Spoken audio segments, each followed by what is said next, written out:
अज्ञानतिमिरान्धस्य ज्ञानाञ्जनशलाकयः चक्षुरुन्मिलितं येन तस्मै श्रीगुरवे नमः।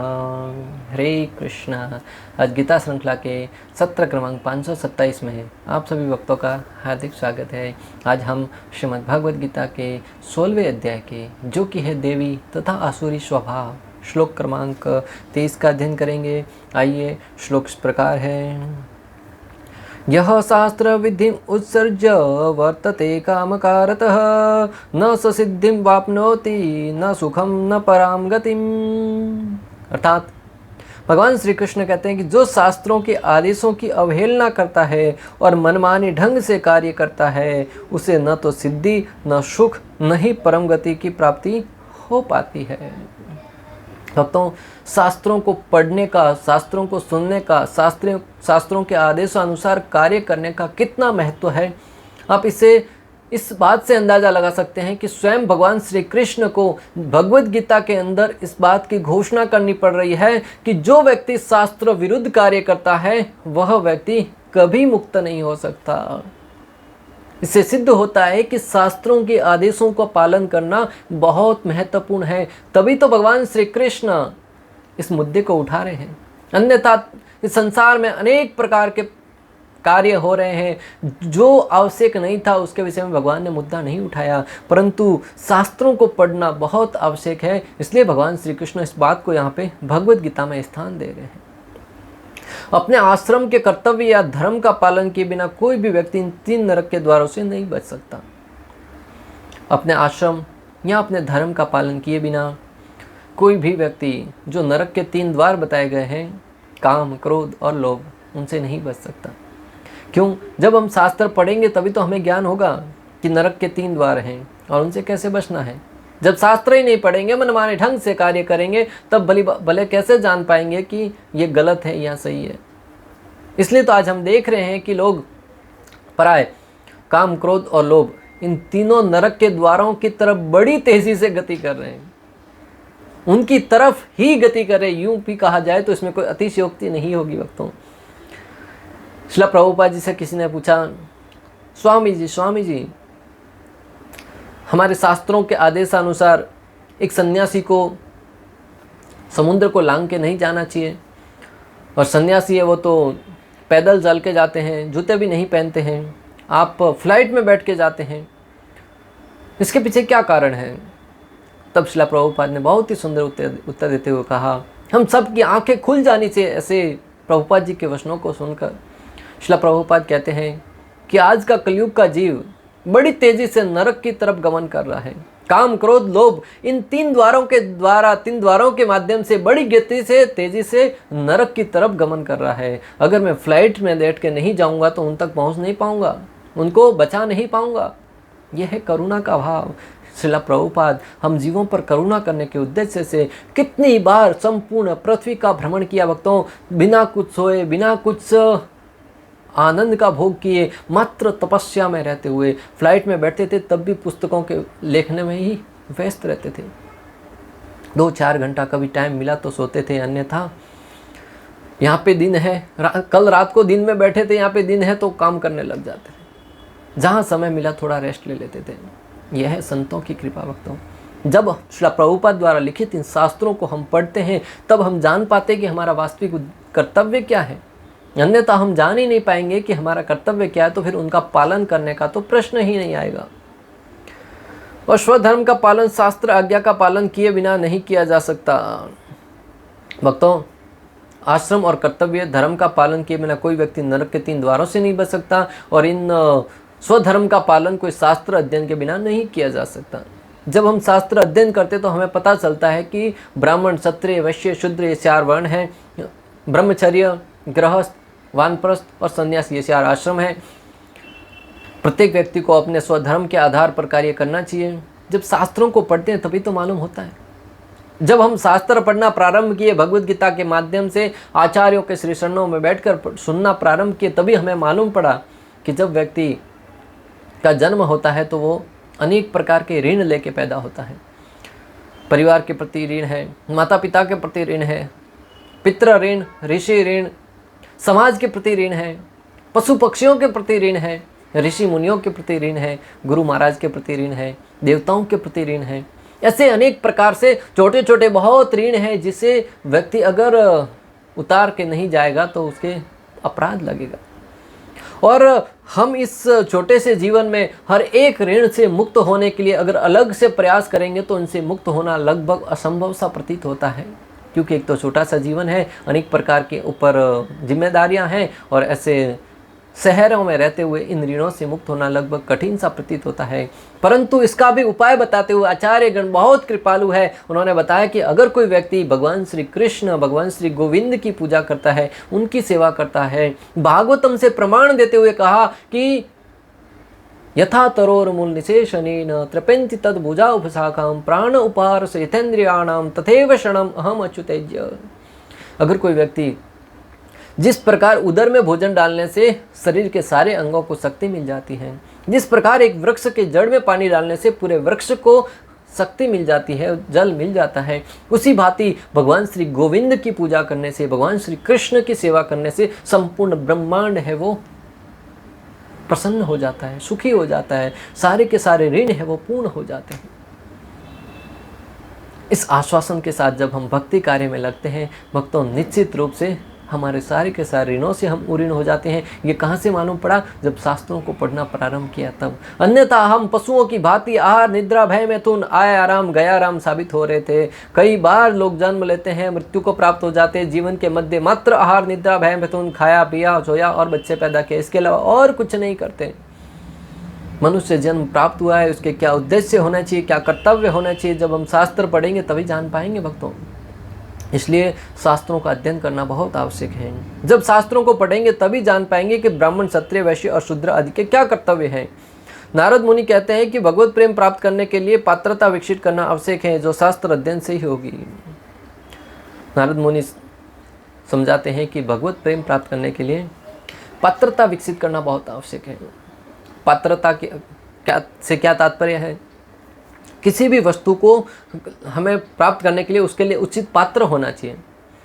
मान लीजिए कि आप दूध लेने जा रहे हैं तो आपके पास उचित पात्र होना चाहिए, कटोरा होना चाहिए, गिलास होना चाहिए। अगर आप दूध लेने जाएं तो कपड़े की थैली लेके जाएंगे, क्या आपको दूध लेके आ पाएंगे? वो सामने वाला भी अगर बुद्धिमान नहीं होगा तो डाल भी देगा, परंतु वो तो तुरंत निकल जाएगा अंदर से। हर एक वस्तु को प्राप्त करने के लिए उसके लिए उचित पात्र का होना आवश्यक है। उसी भांति इस शास्त्रों के ज्ञान को ग्रहण करने के लिए हमारे अंदर पात्रता होनी चाहिए। और पात्रता कैसे विकसित होगी? जब हम शास्त्रों को श्रवण करेंगे। जैसे त्रिनादपि सुनिशेन तरोर अपि सहिष्णुनाम अमानि न मानदेन कृतन्य सदाहरि। पात्रता विकसित करने के लिए हमें शास्त्रों को पढ़ते हैं, तब शिक्षाष्टकम में से चैतन्य महाप्रभु कहते हैं कि त्रिनादपि सुनिशेन, एक व्यक्ति को तिनके से भी अधिक नम्र होना चाहिए। जब तिनके के ऊपर पांव रखते हैं वो तुरंत झुक जाता है और पांव उठाते ही खड़ा हो जाता है। अगर कोई अहंकार के वशीभूत होकर कड़क खड़ा रहेगा, उसके ऊपर पांव रखते ही टूट जाएगा। इसलिए हमें तिनके की भांति नम्र होना चाहिए। अनेक प्रकार की चोट पहुँचेगी हमारे अहंकार को, अनेक प्रकार के इस जगत में रहते हुए अनेक प्रकार के प्रहार होंगे, परंतु जो नम्र स्वभाव का होगा वो झुक जाएगा और अवसर पाते पुनः खड़ा हो जाएगा। त्रिनादपि सुनिशेन तरोर अपि सहिष्णुनाम, तरोर अपि सहिष्णुनाम, तरोर अपि अर्थात वृक्ष की भांति सहिष्णु होना चाहिए। सर्दी, गर्मी, बारिश, हर एक मौसम में वृक्ष उसी अवस्था में खड़ा रहता है भक्तों। हम वृक्ष को पत्थर मारते वो हमें फल प्रदान करता है। जो व्यक्ति वृक्ष को काटने जाता है वो उसी वृक्ष के नीचे बैठकर साया ग्रहण करता है। वृक्ष कभी नहीं कहता कि मुझे काटने आया, मैं इसे साया नहीं दूंगा। तरोरपि सहिष्णुना अमानि न मानदेन कृतन्य सदाहरि। जो मान के योग्य नहीं है उसको भी मान देना। हमें कभी अपने लिए मान सम्मान की आशा नहीं रखना है, अन्यों को मान सम्मान प्रदान करना है, तभी हम सुखी रह पाएंगे भक्तों। इस जगत में दो तरीके हैं। एक तरीका है जब अन्यों से मान सम्मान प्राप्त करने की आशा रखेंगे और मान सम्मान प्राप्त होगा तब सुखी होंगे हम, और वो लगभग आज की तारीख में बहुत कठिन है। और दूसरा तरीका है अन्यों को मान सम्मान देके सुखी रहना, और वो तरीका बहुत सरल है भक्तों। किसी भी परिस्थिति में, किसी भी स्थिति में आप दूसरों को सम्मान देने का भाव रखिए, और सम्मान देना बहुत आसान है। अमानि न मान देना कीर्तन्य सदाहरि। सदा भगवान श्री प्रभु के नाम में कीर्तन में मग्न रहो। अनेक प्रकार के संकट आएंगे जाएंगे, कोई पता ही नहीं चलेगा। जो व्यक्ति स्वसंद आचरण करता है और अपने नियत कर्म नहीं करता अपितु जो शास्त्र में विहित है उसके विपरीत कार्य करता है, तो ऐसे व्यक्ति का हृदय शुद्ध नहीं हो पाता, जो जीवन के लक्ष्य भगवत प्रेम की प्राप्ति के लिए आवश्यक है। जो व्यक्ति स्वसंद आचरण करता है अर्थात शास्त्र में बताए गए सिद्धांतों के अनुसार जीवन यापन नहीं करता है, अपनी इच्छा के अनुसार कार्य करता है। आज अनेक ऐसे लोग हैं, अनेक ऐसे संघ भी बना दिए हैं जिसमें शास्त्रों को पूर्ण रूप से नज़रअंदाज किया जाता है। अपनी बुद्धि से, अपनी मनगढ़ंत तरीके से अनेक प्रकार के संस्थाएं बने बैठे हैं जो भगवत गीता के ज्ञान को, भागवतम के ज्ञान को नज़रअंदाज करके अपने स्वच्छंद तरीके से कुछ नियम साधन लाते हैं और कहते हैं ये संसार को सुखी प्रदान करने वाला है, ये संसार के समस्त समस्याओं का समाधान करने वाला है। पहले तुम कौन सी समस्या में, तुम कौन सी दुविधा में, उससे तो पार पा जाओ। परंतु ऐसे लोगों को समझाने जाए तो उल्टा उसका विपरीत ही अर्थ निकलता है। और नारद मुनि कहते हैं कि ऐसे लोग कभी जीवन का जो उद्देश्य है भगवत प्रेम उसको प्राप्त नहीं कर पाते, कारण स्वसंद विचरण करने के कारण। तो फिर सुख और मुक्ति परम गति का तो कहना ही क्या। जब हम भगवत प्रेम ही नहीं प्राप्त कर पाएंगे तो फिर सुख और मुक्ति का तो प्रश्न ही नहीं उठेगा। तात्पर्य, जैसा कि पहले कहा जा चुका है, मानव समाज के विभिन्न आश्रमों तथा वर्णों के लिए शास्त्र विधि दी गई है। प्रत्येक व्यक्ति को इन विधि विधानों का पालन करना होता है। यदि कोई इनका पालन न करके काम, क्रोध और लोभ व स्वेच्छा से कार्य करता है तो उसे जीवन में कभी सिद्धि प्राप्त नहीं हो सकती। जैसा कि वैदिक सभ्यता में ज्ञान दिया गया है कि व्यक्ति को अपने वर्ण और आश्रम के आधार पर शास्त्रों के नियमों के अनुसार जीवन यापन करना चाहिए। अगर कोई इन शास्त्रों को नहीं पढ़ता है और काम, क्रोध, लोभ, मोह से बच के नहीं रह पाता है तो फिर उसके जीवन में कभी सिद्धि प्राप्त नहीं हो सकती। दूसरे शब्दों में, भले ही मनुष्य ये सारी बातें सिद्धांत के रूप में जानता रहे, लेकिन यदि वह इन्हें अपने जीवन में नहीं उतार पाता तो वह अधम जाना जाता है। बहुत ही सुंदर अर्थ लिख रहे हैं श्रील प्रभुपाद भक्तों, जो आज के प्राय परिवेश में पूर्ण रूप से सटीक फिट बैठती है। लोगों को सबको पता है कि गलत और सही क्या है, परंतु फिर भी जानते हुए भी कई लोग हैं जो उनका अनुसरण नहीं करना चाहते, उनका पालन नहीं करना चाहते। हर एक व्यक्ति को पता है सिगरेट पीना गलत है, उसके ऊपर बड़ा चित्र बनाया हुआ है जिसे देखकर मालूम पड़ता है कि यह भयंकर बीमारी का निर्माता है, परंतु फिर भी जानते हुए व्यक्ति 1 नहीं, 2 नहीं, 10 नहीं, बस 15 नहीं, 20 सिगरेटों का प्रतिदिन सेवन करता है और जब बीमार पड़ता है तो डॉक्टर के पास भागना पड़ता है। एक व्यक्ति डिवोटी थे, मुझे आके कहने लगे कि महाराज का लेक्चर सुन रहा था परंतु थोड़ा सुना और बंद कर दिया। बोला, महाराज का लेक्चर सुन रहा था और तुमने बंद कर दिया? अपने गुरु महाराज का लेक्चर? बोले, बहुत अच्छा भी था परंतु उसमें महाराज है वो वैष्णव अपराधों के विषय में चर्चा कर रहे थे। बोले, 1-2 सुना और मुझे लगा कि ये तो अपराध मैं सारे के सारे करता हूँ, और जब आगे सुन रहा था तो भयभीत हो गया, मैं आगे सुन ही नहीं पाया। बोला, जब सुनेगा तभी तो मालूम पड़ेगा कि वैष्णव अपराध क्या है और उन अपराधों से बचने का तरीका क्या है, या फिर उस अपराधों के विषय में श्रवण करेंगे तभी तो अगली बार जब अपराध होगा तब जान पाएंगे कि इससे कैसे बचना है। परंतु बोले, नहीं, सुनना ही नहीं, सुनेंगे तो भयभीत हो जाएंगे। तभी मैं समझ गया कि जब श्रील प्रभुपाद कह रहे हैं कि कई लोग जानते हुए भी किसी बात को पालन नहीं करना चाहते, ये आज के परिवेश में पूर्ण रूप से सही फिट बैठती है। लोग हैं वो इतने मूर्ख, अज्ञानी है कि सब कुछ जानते हुए भी उसके ऊपर चलना प्रारंभ कर देते हैं। किसी को पता होता है कि इस रास्ते पर खतरा है, फिर भी जानबूझकर जाते हैं। क्यों? क्योंकि उनको लोभ में, काम में, क्रोध में इतने वशीभूत हो जाते हैं कि वो जानते हुए भी उस रास्ते से हट नहीं पाते हैं। भक्तों, मनुष्य योनि में जीव से आशा की जाती है कि वह बुद्धिमान बने और सर्वोच्च पद तक जीवन को ले जाने वाले विधानों का पालन करेंगे। एकमात्र 84 लाख योनियों में मानव योनि ऐसी है जिसमें लोगों से आशा की जाती है, उम्मीद की जाती है कि वो बुद्धिमान बने। और जो शास्त्रों में वर्णन आया है कि कौन सा रास्ता आपको भगवत धाम प्राप्त कराएगा, उस रास्ते पर चलें। किंतु यदि वह इतना पालन नहीं करता तो उसका अधःपतन हो जाता है। लेकिन फिर भी जो विधि विधानों तथा नैतिक सिद्धांतों का पालन करता है किंतु अनंतो गत्वा परमेश्वर को नहीं समझ पाता तो उसका सारा ज्ञान व्यर्थ हो जाता है। यदि वह इनका पालन नहीं करता है। और कुछ लोग ज्ञान के क्षेत्र में अपने आप को बड़ा सड़ा मानते हैं। इतना सब ज्ञान होने के बाद भी अगर कोई व्यक्ति भगवत भक्ति के स्तर तक नहीं उठ पाता है तो उसका सारा का सारा ज्ञान है वो व्यर्थ चला जाता है, उससे उसका कोई लाभ नहीं होता है। ये मेरे कथन नहीं है, आचार्यों के कथन है भक्तों। अतः मनुष्य को चाहिए कि अपने आप को कृष्ण भावनामृत तथा भक्ति के पद तक ऊपर ले जाए, तभी वह परम सिद्धावस्था को प्राप्त कर सकता है, अन्यथा नहीं।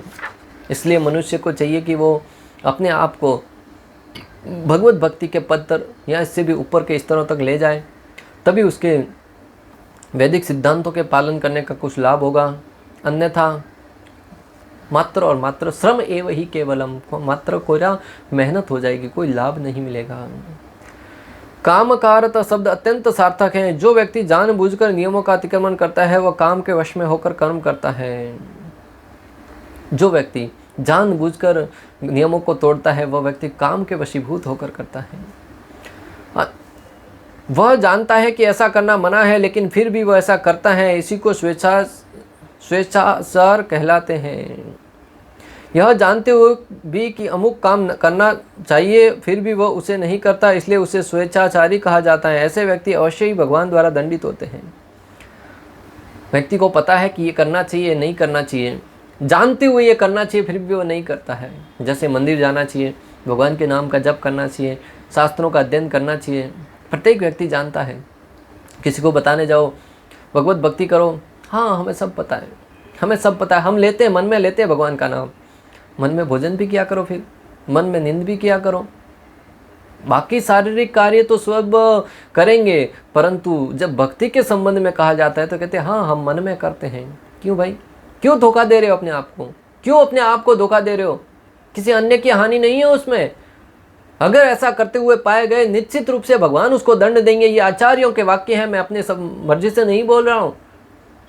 इसलिए व्यक्ति को इतना बुद्धिमान तो होना चाहिए कि वो शास्त्रों के आदेशों का पालन करते हुए जीवन में कम से कम कृष्ण भक्ति के स्तर तक आने के लिए प्रयास तो करें।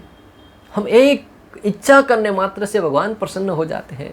निश्चित रूप से किसी ने आज कहा है कि मैं माला करूँगा, भगवान उससे आगे चल के माला करवाएंगे और उसके लिए ऐसी व्यवस्था करवाएंगे। कई ऐसे लोगों को देखा है जिन्होंने कभी हरिनाम संकीर्तन हो रहा था, कभी अनुमोदन के दिए, ये लोग बहुत अच्छा काम कर रहे हैं। इतना ही कहना काफ़ी है कि लोग अच्छा काम करें, भगवान आपके ऊपर कृपा करेंगे और किसी न किसी भक्त को भेजकर आपको भक्ति में जोड़ेंगे। भक्तों, मात्र अनुमोदन करना ही काफ़ी है। कई बार हम शास्त्र अध्यात्म में भक्तों इतना लाभ होता है, कहीं पे कथा चल रही है, हम जाते हुए काम से जा रहे, इतनी इच्छा मात्र कर ले कि यहाँ पे कथा सुनने की इच्छा तो थी परंतु समय नहीं था। और हाँ, परंतु प्रामाणिकता से, धोखा देने की दृष्टि नहीं, क्योंकि धोखा देने के उद्देश्य से किया तो भक्तों भगवान श्री कृष्ण कहते हैं कि धोखा देने वालों में सबसे बड़ा धोखेदार मैं हूँ, सल करने वालों में सबसे बड़ा चलिया मैं हूँ। भगवद गीता में भगवान श्री कृष्ण का वचन है, मैं अपनी मर्जी से नहीं कह रहा हूँ।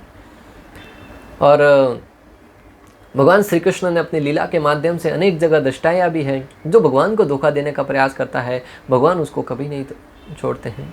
भले वो कुरुक्षेत्र का युद्ध हो, जहाँ पे कर्ण दुर्योधन ने अनेक बार धोखा देने का प्रयास किया, भगवान श्री कृष्ण ने अर्जुन के माध्यम से उनको उन्हीं के रास्ते के द्वारा, उन्हीं के तरीके से मरवाया है। इसलिए हमें चाहिए कि हम भगवान को धोखा देने का प्रयास न करें। ऐसे व्यक्ति अवश्य ही भगवान द्वारा दंडित होते हैं। ऐसे व्यक्ति को मनुष्य जीवन की सिद्धि प्राप्त नहीं हो पाती है। मनुष्य जीवन तो अपने आप को शुद्ध बनाने के लिए है, किंतु जो व्यक्ति विधि विधानों का पालन नहीं करता वह अपने को न तो शुद्ध बना सकता है न ही वास्तविक सुख प्राप्त कर सकता है। मानव जीवन हमें प्राप्त हुआ है अपने आप को शुद्ध बनाने के लिए, हमें भगवत धाम जाने के लिए प्लेटफॉर्म की भांति प्राप्त हुआ है।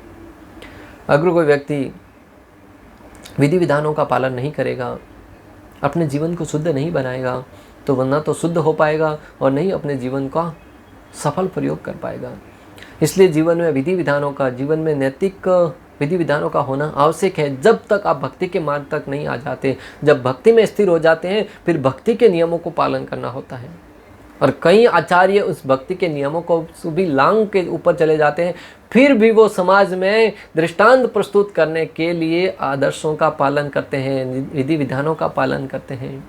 जैसे प्रभु श्री रामचंद्र, वो भगवान थे, उन्हें किसी श्राप की या किसी प्रकार के दंड की कोई सहन करने की आवश्यकता नहीं थी, किसी गुरुकुल में जाने की आवश्यकता नहीं थी, किसी प्रकार का कोई कार्य करने की आवश्यकता नहीं थी। परंतु फिर भी समाज के सामने दृष्टांत प्रस्तुत करने के लिए प्रभु श्री रामचंद्र ने अपने जीवन में अनेक प्रकार के कष्टों को सहन करना स्वीकार किया।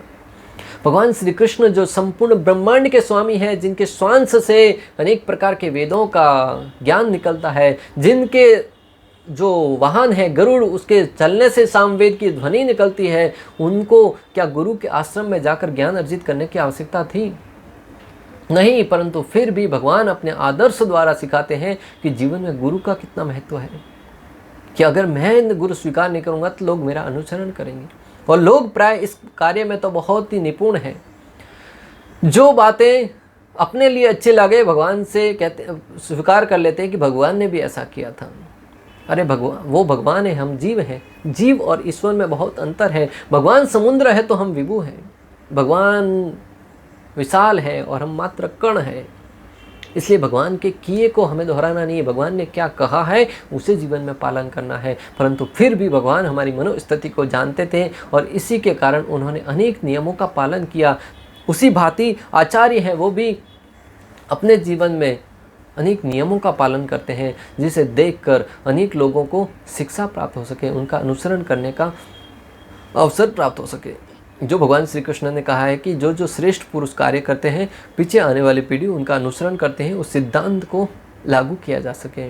इस प्रकार श्लोक क्रमांक 23 में हमने पढ़ा कि जो शास्त्रों के आदेशों की अवहेलना करता है और मनमाने ढंग से कार्य करता है, उसे सिद्धि और न ही सुख प्राप्त होता है और न ही परम गति प्राप्त हो पाती है। इसलिए व्यक्ति को चाहिए कि वो जीवन में शास्त्रों के आदेशों का पालन करें, स्वच्छंद तरीके से भ्रमण करने की बजाय शास्त्रों के आदेशानुसार जीवन यापन करे, तभी उसकी मुक्ति आशा संभव है। इस प्रकार श्लोक क्रमांक 23 का भक्ति वेदांत तात्पर्य पूर्ण हुआ। अंत तक हमारे साथ बने रहने के लिए आप सभी का हृदयपूर्वक प्रेम पूर्वक बहुत बहुत धन्यवाद। श्रील प्रभुपाद की जय, श्री श्री राधा गोपीनाथ भगवान की जय, श्रीमद् भगवद गीता की जय। हरे कृष्णा कृष्ण कृष्ण हरे हरे, हरे राम